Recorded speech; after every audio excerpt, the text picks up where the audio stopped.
Salut, je t'avais promis de te tenir au courant de mon épopée, mon épopée de comment faire des aliments à la maison, comment être autonome au niveau alimentaire. Donc, je te dis pas que j'ai toutes les solutions, mais premièrement, je te présente ma tour qui est un jardin aéroponique. Donc, c'est avec de l'eau. C'est hydroponique, mais en hauteur, c'est aéroponique. Donc, en tout cas, c'est ce que j'en comprends jusqu'à maintenant. Je suis vraiment une newbie. Ce que je voulais vous montrer, c'est vraiment que il y a certaines plantes que j'ai rentrées de l'extérieur. Il y a des plantes qui se rentrent bien. Bon, vous voyez que je fais aussi sécher des fines herbes que j'avais à l'extérieur. Donc, ça fait partie des choses que je fais pour avoir une saison froide qui soit abondante. Inquiétez-vous pas aussi si vous avez, j'en profite, là, si vous avez des tomates qui sont encore verdâtres. Celles-là, elles étaient vraiment pas foncées. Puis sur le bord de la fenêtre, ça commence à rougir. J'en ai encore d'autres, par exemple, dans le jardin que j'ai pas encore entré.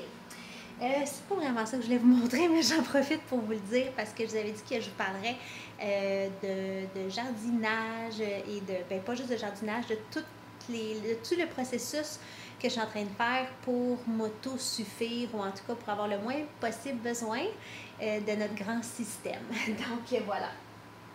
Donc, dans le jardin aéroponique, ben là, j'ai des semis. Je ne sais pas si vous pouvez voir, mais j'ai aussi essayé une autre façon de faire qui est, il y a plusieurs légumes que j'ai appris qu'on pouvait, avec une tour ou pas, faire pousser à l'intérieur. Là, je vous montre mon poireau. Je vais essayer de pas le tuer. OK, bon. Donc, j'ai acheté du poireau. Et j'ai coupé à la partie blanche que vous voyez ici, je l'ai coupé et ensuite je l'ai mis simplement dans l'eau, juste ses racines dans l'eau. Et vous voyez ce que ça fait, ça fait 3 jours. C'est en train de repousser un poireau. Donc, il y a plusieurs aliments comme ça qu'on peut juste le remettre comme il faut pour être sûr qu'il soit bien nourri dans la tour. Donc, j'ai fait la même chose avec les oignons verts. Aussi, c'est en 3 jours seulement. Je suis en train de faire une expérience aussi avec l'ail que vous voyez ici.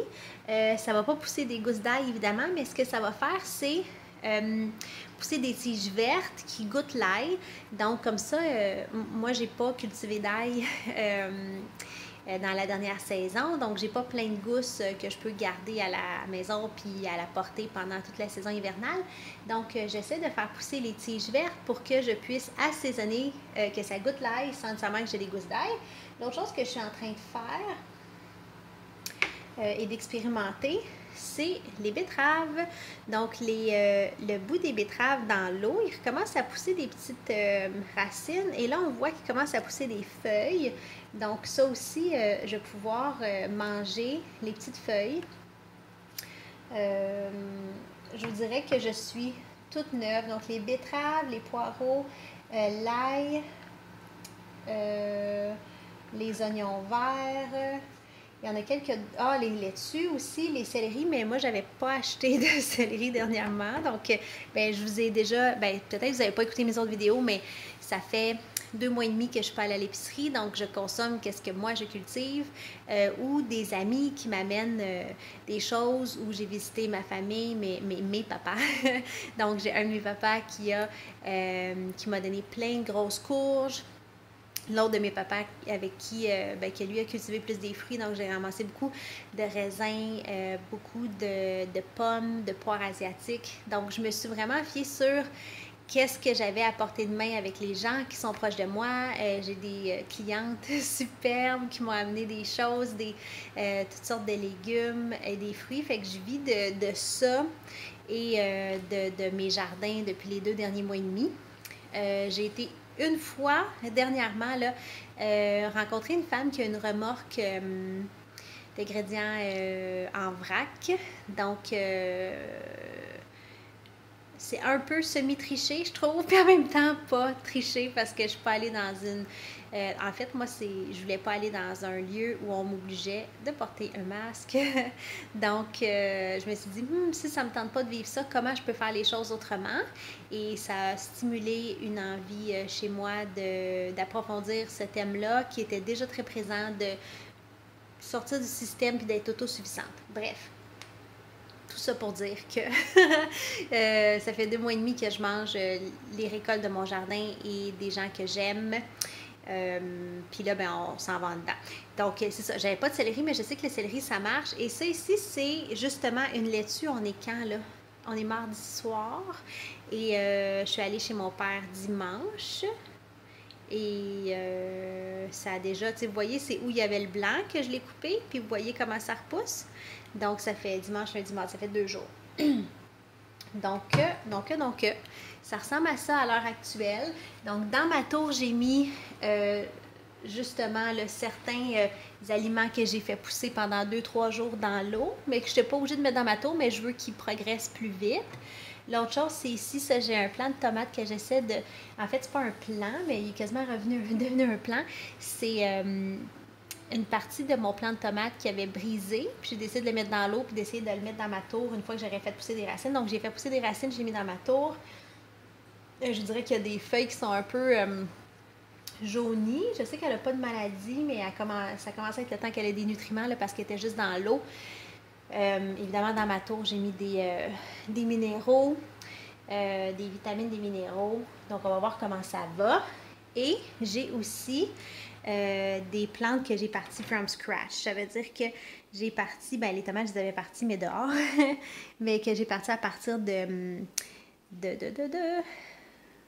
graines, que j'ai parti à partir de graines dans des, je sais pas comment on appelle ça en français, c'est rock wool en anglais, ou rot wool, en tout cas, c'est, j'essaie de vous le sortir pour que vous le voyez.